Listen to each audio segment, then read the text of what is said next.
Então, isso aconteceu aqui em 25, janeiro de 25 está valendo. E o propósito disso foi evitar de chegar, de fato, ali num período seco, relatório equivalente de energia. Agora, a gente individualiza a representação de algumas restrições para os primeiros 12 meses do modelo, né? E, de fato, em 2025 a gente iniciou com esse novo modelo, né? O que a gente chama de New Wave híbrido, a gente até comentou na última live, né?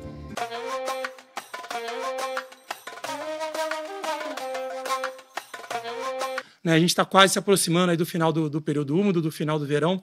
Queria que você trouxesse um pouquinho do panorama fechamento de 24 e início de 25. Por favor. Perfeito, Diniz. Aqui a gente separou 2 tópicos, né, para abordar todas essas questões. Então, o primeiro tópico aqui vai ser o acompanhamento do sistema, dessa retrospectiva e falar um pouquinho do que pode acontecer nos próximos meses. E um panorama de mercado e algumas projeções, né, que eu acho que é o que todo mundo quer saber aqui na live. Então, começando com esse primeiro tópico de acompanhamento do sistema, a gente entra aqui na parte de meteorologia, trazendo uma retrospectiva do último TRI. Então, o que aconteceu de outubro a dezembro de 24, tanto em termos de anomalia de precipitação, quanto em termos de anomalia de temperatura média, tá? Então, o que a gente observou nesse trimestre foi uma anomalia de precipitação positiva, por mais que ali agosto, setembro e outubro do ano passado tenha sido ruim, a gente enfrentou piores do histórico ao longo de 2024. A gente entrou num período úmido bom aqui, né? Então, novembro e dezembro foram meses que o Sudeste performou muito bem. Então, a gente viu ali uma performance bem próxima da MLT no Sudeste, fruto aqui de uma anomalia de precipitação positiva no centro-sul do país, né? E aqui no outro lado, a gente tem a anomalia de temperatura, com uma anomalia positiva. A gente observa aqui que quase em todos os estados essa anomalia foi positiva, mas um destaque especial para o mês de outubro, tá? Que se a gente olhasse esse gráfico especificamente do mês de outubro, ele ia estar bem laranja, né? A gente vê uma anomalia bem positiva de temperatura nesse mês de outubro. Agora, começando o ano de 2025, o janeiro, a gente já começa a ver uma anomalia mais negativa de precipitação no centro-sul do país, enquanto o centro-norte ele apresentou uma boa precipitação, né? A gente vê ali anomalias positivas, principalmente na região norte e nordeste. E do outro lado, em termos de temperatura, né, a temperatura ela ficou mais dentro da média, quando a gente observa a anomalia média, mas não vamos nos deixar enganar, porque se a gente olha aqui esse gráfico em termos de anomalia máxima, alguns dias aqui a gente atingiu máximos elevados de temperatura, o que fez com que o mês de janeiro atingisse aqui 4 recordes consecutivos de demanda máxima instantânea, né? Então, isso foi quebrado depois no mês de fevereiro, mas foi um mês com vários recordes consecutivos de demanda máxima, tá? Passando agora para o fevereiro, o fevereiro, sim, a gente já vê uma anomalia bem negativa, né? Acho que em quase todo o sim, bacias de interesse, a gente já vê uma anomalia bem negativa. Essa chuva ela ficou mais concentrada ali no extremo norte do país. A gente vê ali mais ao norte da região norte, né, essa chuva, indicando aí o que a gente vê reflexo da diminuição das zenas ao longo do mês de fevereiro, né? A gente vai observar nos próximos slides essa diminuição. Então, o mês de fevereiro começou com essa diminuição das afluências, poderia indicar ali uma quebra desse período úmido bom que a gente via vivenciando desde o final do ano passado, né? E essa diminuição de chuva trouxe aqui esse reflexo em aumento da temperatura. Então, no mês de fevereiro, essa anomalia ficou bem positiva no centro-sul do país, né? Foi o que a gente observou. Alguns estados aqui superando aos 2 graus, né, acima do que é esperado para a época do ano, tá? Eu acho que nesse ponto, o importante a gente olhar aqui é que a temperatura ficou maior nos lugares que tem mais consumo também, né? Então, a região sul, região sudeste pegou bem aqui no estado de São Paulo. Acho que quem está por aqui também lembra muito bem dos momentos de calor que a gente teve ali durante fevereiro, e também foi meses subsequentes recordes de demanda, né? E não só da demanda máxima, como foi mais janeiro, mas também da demanda dos subsistemas. A gente viu o recorde no norte, viu o recorde no sudeste. Então, foi um mês de, se não for uma virada em absoluto, já demonstrou que talvez o período úmido não fosse ser o que foi de outubro a janeiro ali, né? Já foi alguma coisa diferente. Exato. Deixa eu provocar também, trazer o Rubi aqui, um pouquinho da palavra do especialista também, e trazer ele para o nosso bate-papo aqui.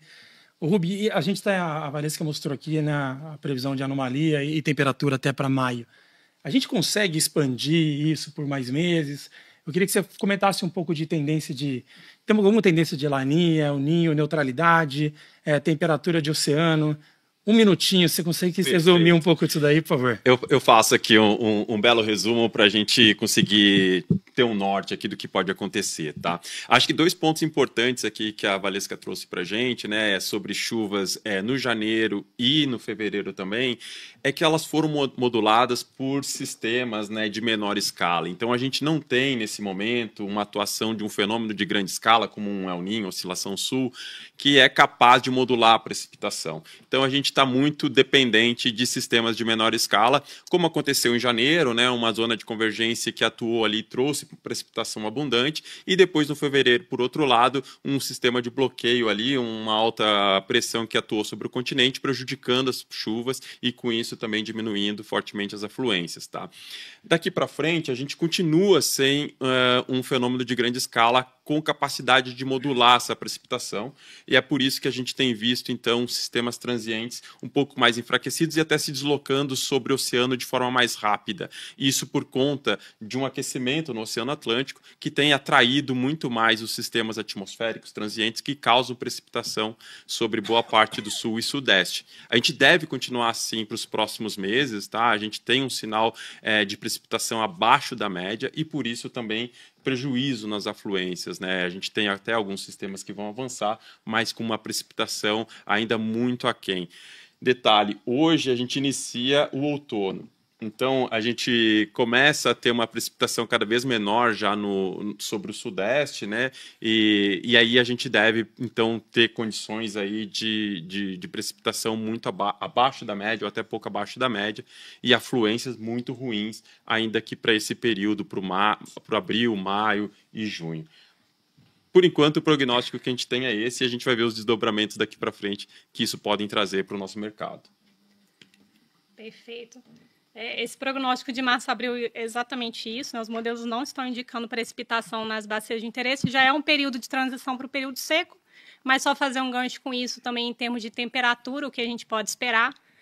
A gente tem essa correlação, né? Quando não tem essa precipitação, as temperaturas tendem a ficar mais elevadas, então os modelos indicam uma tendência de temperatura mais elevada para esse trimestre de março a maio, né? A única exceção fica a região norte, que ainda continua com uma precipitação considerável, né? Isso reflete também na ENA prevista, mas para as demais regiões continua uma expectativa de abaixo da média, né, Rubio? Agora, mudando um pouco do tópico, né, passando um pouco para o consumo e carga, na parte superior a gente tem o gráfico que mostra a variação de consumo de energia por segmento, né? Então, a gente tem aqui residencial, comercial, industrial e o total, considerando esses segmentos.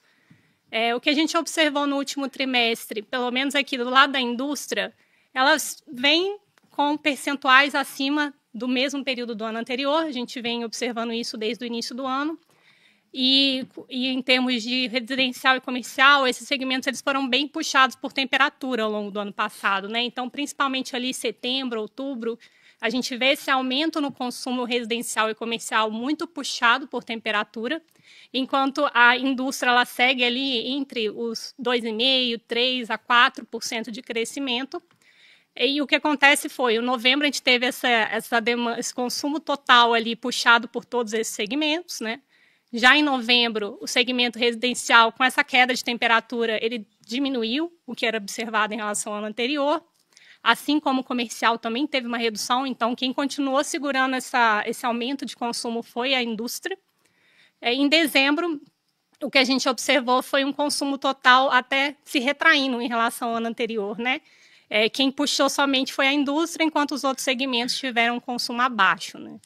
Então, aqui no janeiro, voltou novamente a ter uma puxada pelo segmento residencial, mas o comercial ainda segue negativo em relação ao ano anterior, percentual, né, em relação ao ano anterior, e a indústria segue aqui segurando nos 3% de aumento, né? Então, no total, o consumo foi 0,7% acima do mesmo período do ano passado, né, esse janeiro.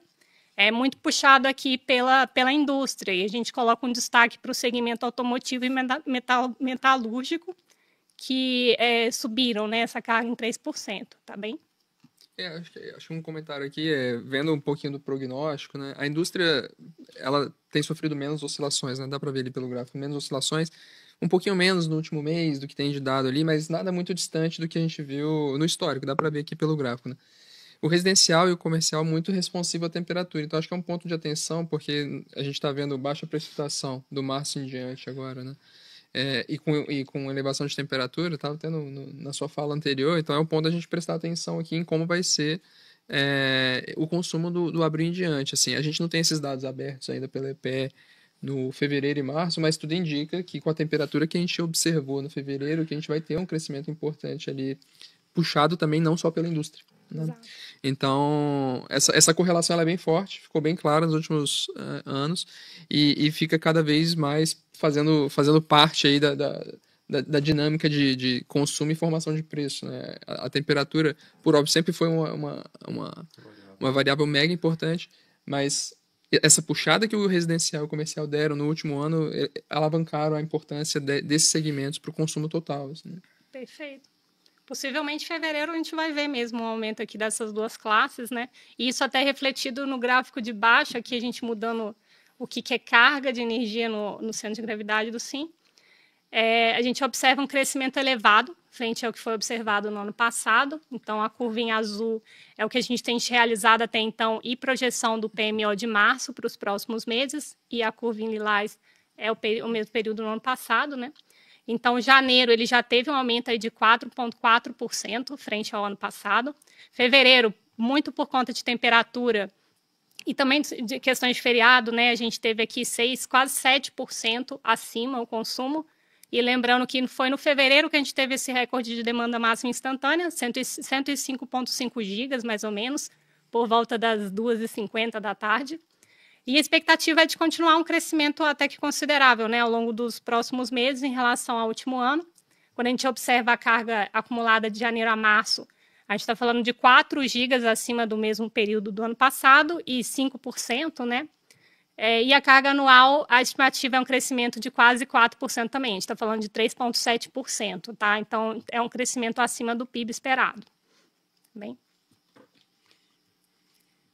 Agora, entrando em termos de energia natural fluente do sistema, a gente teve aquele overview do que aconteceu em termos de precipitação, né? Mas como isso foi refletido, de fato, em energia que o sistema pode gerar, a gente observa que no ano passado passamos por vários meses com uma hidrologia ruim, enquanto a gente teve ali em novembro e dezembro uma transição para esse ano com uma performance próxima da média, né?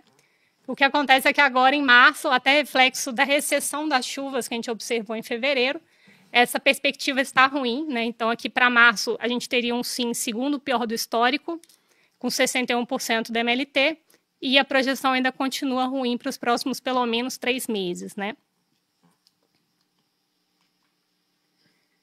E o reflexo dessa ENA, em termos de armazenamento do sistema, energia armazenada, é uma diminuição nos níveis de armazenamento. Desde depois ali da crise hídrica, a gente viu um aumento, né, seja por melhora na hidrologia, seja por despacho fora da ordem de mérito. Esses níveis ficaram mais elevados em relação à média dos últimos 10 anos, que é a linha intracejado, né? Mas a gente vem deplecionando os níveis. Então, quando a gente observa, ainda é natural, de março em relação a fevereiro, você ter um aumento nos níveis de armazenamento. Mas o que a gente observou é um deplecionamento, então, de fevereiro para março está existindo esse leve deplecionamento, e o armazenamento vem andando quase de lado, né? Em alguns momentos deplecionando e andando de lado, sem essa perspectiva de melhora para os próximos meses, tá? Então, a gente ficaria aqui 1,2 pontos percentuais abaixo do verificado no ano passado, mas ainda é um nível muito alto, né? Quando a gente compara com os últimos 10 anos, isso é 12 pontos percentuais acima. Então, os níveis ainda estão elevados, só que reduzindo frente aos últimos anos, né? Só um ponto aqui que é legal de deixar para todo mundo refletir, assim, olhar o histórico é mega importante, mas a matriz energética mudou um tanto, né? E o uso do reservatório mudou também, né? O uso múltiplo da água mudou bastante ao longo dos últimos anos. Então, o 70% de hoje, fatalmente ele é usado mais rápido do que era o 70% há 10 anos. Então, a complexidade que está o setor, então, entra renovável, sai renovável, caso da solar, tem partidas e paradas hidrelétricas de forma mais constante durante os dias, isso traz um uso do reservatório diferente. Então, a gente tem um pouco de paradigma sendo quebrado nos últimos 2, 3 anos, que a gente olhava para isso aqui e pensava que um reservatório de 70% ia responder por piso, né? Preço, piso, quase o ano inteiro, né? E não é isso que está acontecendo, e acho que tem muito a ver com... A gente vai falar de modelo, mas tem muito a ver com o uso do reservatório em si. O uso da água mudou bastante, né? Perfeito, exatamente.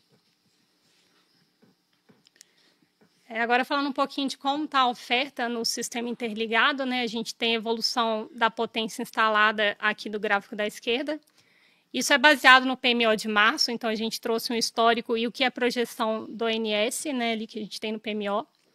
E hoje a gente traz alguns destaques, principalmente para a MMGD, é um que a gente gostaria aqui de destacar. Em 2021, a gente tinha uma potência instalada de 10 gigas, e de 21 para 24 isso cresceu de forma exponencial, né? Então, 24 a gente tem 36 gigas instalados ao final do ano passado, né? E isso vem crescendo. Só nesses 2 primeiros meses do ano já foram instalados 1,4 gigas de MMGD. Então, ainda continua um crescimento acelerado, né? Eólica também teve aqui a sua importância no crescimento da matriz e continua tendo, até porque quando a gente observa o crescimento daqui para frente, ele está muito pautado nessas 3 fontes, né? A gente está falando de eólica, solar, centralizada e MMGD, com destaque grande para MMGD, porque o grosso desse crescimento está voltado para essa fonte, né? Quando a gente fala de solar centralizada e eólica, o crescimento está muito mais pautado nos anos de 25 e 26, e o restante do horizonte está crescendo aqui, basicamente com MMGD, tá bem? Ô, Valesca, deixa eu só aproveitar, esse gráfico é super interessante. Esse ano a gente vai ter, em mês de julho, né? Julho não, o leilão de reserva de capacidade. E ele vai mudar bastante ali, possivelmente é o gráfico da esquerda, principalmente, né? Que é o gráfico de potência instalada. Ele ele não muda o gráfico da direita, né, em geração, mas ele vai mudar, né, o gráfico da potência disponível ali. O que vocês estão vendo? Qual que é a expectativa que vocês imaginam aí para a concorrência? Né? São leilões de fonte hidráulica e térmica, né? Então vão ter os 2 produtos, tem alguns já para 2025. Vocês conseguissem dar um overview, né, do que é esperado para o LRCAP aí? Perfeito. Acho que você pode, daqui a pouco, só para dar um contexto, assim, o leilão de reserva de capacidade, o Diniz comentou, né, que talvez não mude muito o gráfico da direita, mas o que é a ideia do leilão? Só para quem está um pouquinho menos habituado aqui ao conceito, a ideia é que o governo está sentindo falta, o ONS está sentindo falta, né, em alguns momentos, em energia no consumo de ponta ali, né, no momento que desce a solar, no momento que a eólica ainda não está em plena geração, a gente tem ali um gap, potencial gap no futuro, assim, de um pouco de energia naquele momento, potência naquele horário, para atender as demandas líquidas máximas, assim, que a gente tem no setor, né. Então, a ideia é que nesse leilão a gente consiga contratar fontes despacháveis rapidamente para atender essas oscilações das fontes renováveis, em geral, mas esse crescimento da demanda em horários específicos, né. Então, se quiser entrar um pouquinho nos detalhes do leilão, mas acho que era importante só a gente... Exatamente, até corroborando pelo crescimento da matriz que a gente vê, né? Quando a gente fala em termos energéticos, a gente está pautado em fontes intermitentes, que seriam eólica e solar, abrindo essa necessidade cada vez mais de leilões para atendimento da ponta, né? Então, o que vai ser leiloado nesse leilão está previsto agora para o meio do ano. Já teve o cadastramento, né? Então, foram 74 gigas cadastrados, de fontes aqui térmicas e hidráulica, né? Hidráulica foi 5,5 gigas, e tem diferentes produtos, né? Então, quando a gente olha no horizonte, vão ter um produto para cada ano, começando aqui para 25, né? E a partir de 28, podendo ser térmicas novas, né? 2030 seria a data da hidráulica, mas a partir de 28 seriam térmicas novas, e de 25 até 30 também térmicas existentes. E por que térmicas existentes? Porque passou aqui ao longo de 24, 25, tivemos muitas térmicas com fim de contrato. Então, isso abre a possibilidade dessas térmicas serem recontratadas com o intuito de atendimento da ponta, né? Mas, em grandes números, é isso, né? E fica a dúvida de quanto seria contratado em si, né? Esse número tem um range grande, depende muito. Essa demanda a gente só vai saber na época do leilão mesmo. mas alguns estudos da EPE, do PDE demonstram que lá em 2030 isso pode ser em torno de 10 a 16 gigas contratados no total. Então, aqui a gente está falando da contratação de térmicas e hidráulicas, né, chegando a entre 10 a 16 gigas, tá? Bem, no gráfico da direita aqui a gente compara geração em si, né, de cada tipo de fonte. A gente observa que em março de 25 a geração hidráulica ela foi menor do que o ano passado, né, fruto do que a gente vem observando de uma hidrologia em recessão. Mas o que a gente aponta aqui como destaque é até a participação dessas fontes renováveis eólica e solar, né? Então, no mesmo período do ano passado, a gente gerou aqui em torno de 16 gigas médios para o primeiro TRI, o que correspondeu quase 19% da carga do período. E agora, nesse primeiro TRI, com a expansão forte das renováveis, a gente observou 21,3 gigas médios de geração, o que correspondeu em 21% da carga desse período, né? Então, a gente vem aumentando a participação dessas fontes intermitentes no atendimento da demanda. Tá bem? É um tema que pode só vir para a pergunta depois, dependendo do interesse da turma aí, mas ali é um gráfico que a gente desconsidera todo esse problemão que todo mundo tá vendo aí, que é o problema do curtailment nas renováveis, né? A gente viu aí numa ordem, se não me engano, se não me falha a memória, aqui em fevereiro, algo na ordem aí de 4 gigas, mais ou menos, cortados, né? Era mais ou menos isso, né? De razão elétrica, que foi o maior, né, motivo em fevereiro, foi em torno de 4 gigas de eólica solar. Então a gente tinha um potencial de 4 GB e mais o energético, mais confiabilidade, então alguma coisa perto de 4,5 GB no fevereiro, que aumentaria aquele número caso, claro, tivesse demanda, disponibilidade de linhas de transmissão, mas a gente está falando de um recurso e uma potencial geração enorme ali, né? Então você já foi naqueles 18% ali, que estava ali, 21% agora, né, nesse período, fatalmente seria maior do que isso, chegaria a 25% provavelmente, sem considerar isso. Então é de fato um recurso enorme que a gente tem à disposição para melhor uso e benefício, né? Sem dúvidas, com a indisponibilidade do linhão de Belo Monte, né, que ocorreu ali no final de janeiro e se estendeu a um período de fevereiro, a gente observou cortes elevados por razão elétrica, né? Então, a gente não está nem falando daquele corte que não cabe na demanda. É um corte que foi ocasionado por um motivo externo, né? Perfeito. Bem, agora entrando numa retrospectiva do preço mensal, do que aconteceu e vem acontecendo em março, né? Ali em 21, o preço foi bem impactado pela crise hídrica, mas não vou ir tão longe assim. 21, só mostrando que foi o último período que a gente viu preços mais elevados, né, antes aqui do final de 24. Passamos por um tempo considerável aqui com preços perto do piso. E ao final do 24, como a gente veio comentando, tivemos recordes da região sudeste performando entre os piores do histórico. E agosto, setembro e outubro, que foram meses também de temperaturas elevadas, a gente observou um aumento da demanda, junto com essa piora na hidrologia, os preços subiram, né? Então, ali a partir de agosto, esse preço começou a subir até atingir 480 no outubro. Mas ressaltando que a gente teve a pior ENA aqui de agosto, setembro e outubro, né? Então, esses preços refletiram essa hidrologia ruim. Depois, com esse início de período úmido em novembro e dezembro, performando bem, próximo da média, esses preços reduziram, né, com uma carga um pouco menor também, e continuaram reduzidos aqui até meados de janeiro e fevereiro, né? De fevereiro começou a responder preço, a gente observou ali que, enfim, fevereiro fechou em torno de R$ 94,00, isso na região sudeste e sul, começou o descolamento de preço ali, né?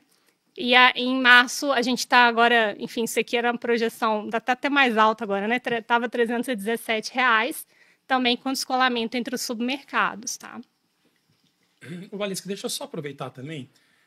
A gente viu lá no começo, então, né, a gente está com um reservatório bem melhor do que a média dos últimos anos, né, ainda é um reservatório aparentemente tranquilo para um final de período úmido. ENAs, né, baixíssimas, né, acho que o mês de março é um dos piores, o mês de abril a tendência de ser, né, ali entre os top 10 piores ali, mas se não o pior, né, acho que existe uma previsão disso aqui. E a gente já está vendo, né, um modelo despachando térmica muito antes, né, do início do período seco, né, coisas que a gente não via, né, no retrospecto passado, mesmo na crise hídrica lá que você mencionou em 21, em março a gente não tinha tanto despacho térmico, né? Então tinha uma máxima do setor que preços de segundo trimestre era sempre no piso, sempre comportado. A gente sabe que o ano passado, né, uma das últimas atribuições do CPAMP, ele aprovou, né, o New Wave híbrido e as alterações, né, nos modelos de otimização. A gente tem os fatores de aversão a risco. Então, ele mexeu ali no alfa e no lambda, então nos parâmetros do CEVAR. Isso aqui reflete já um pouco, pela tua experiência, o que existe um comparativo, né? Pô, se a gente tivesse em março com outro, a gente não estaria despachando. E eu sei que é uma pergunta que deve vir aqui no chat, mas a gente já podia antecipar esse slide aqui e falar um pouco, né, de como foram essas alterações e responder um pouco do que aconteceu em março já. Joia. Bem, de fato, 2025 a gente iniciou com esse novo modelo, né, o que a gente chama de New Wave híbrido, a gente até comentou na última live, né? E o que ele é, New Wave híbrido? Na verdade, a gente individualiza a representação das hidráulicas que antes eram feitas em blocos, que a gente chama de reservatório equivalente de energia. Agora, a gente individualiza a representação de algumas restrições para os primeiros 12 meses do modelo, né?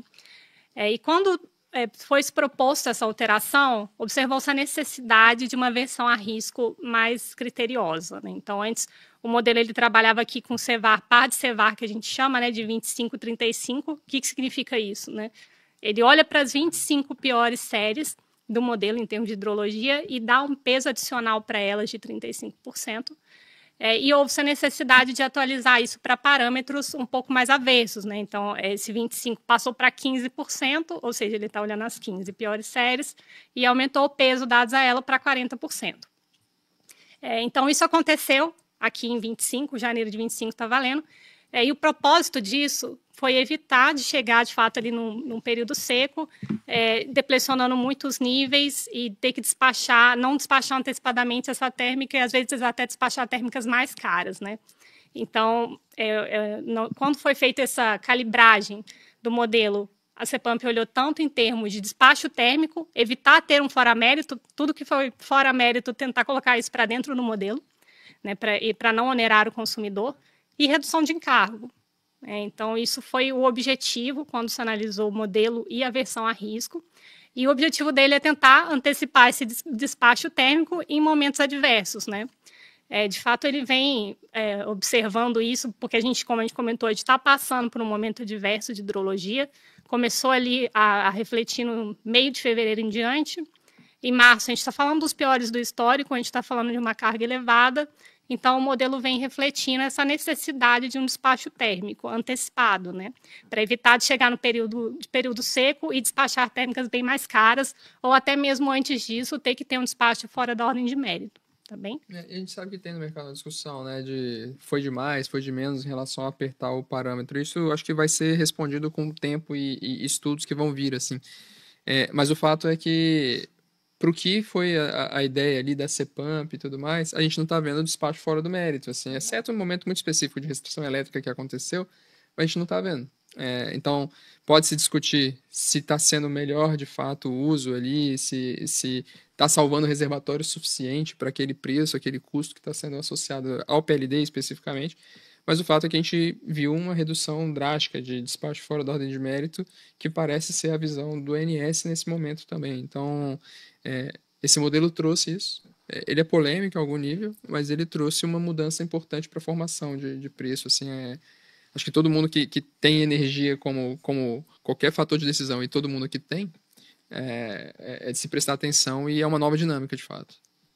Boa. É muito importante vocês se inscreverem no canal, porque ele representa a nossa voz, tá entendendo? Nós não temos uma didática tão fundamental e tão objetiva como tem aí o canal. E o canal ele é um órgão de divulgação que procura não adivinhar, mas transmitir aquilo que realmente é importante que os senhores saibam para se conduzirem de uma forma positiva no mercado de valor.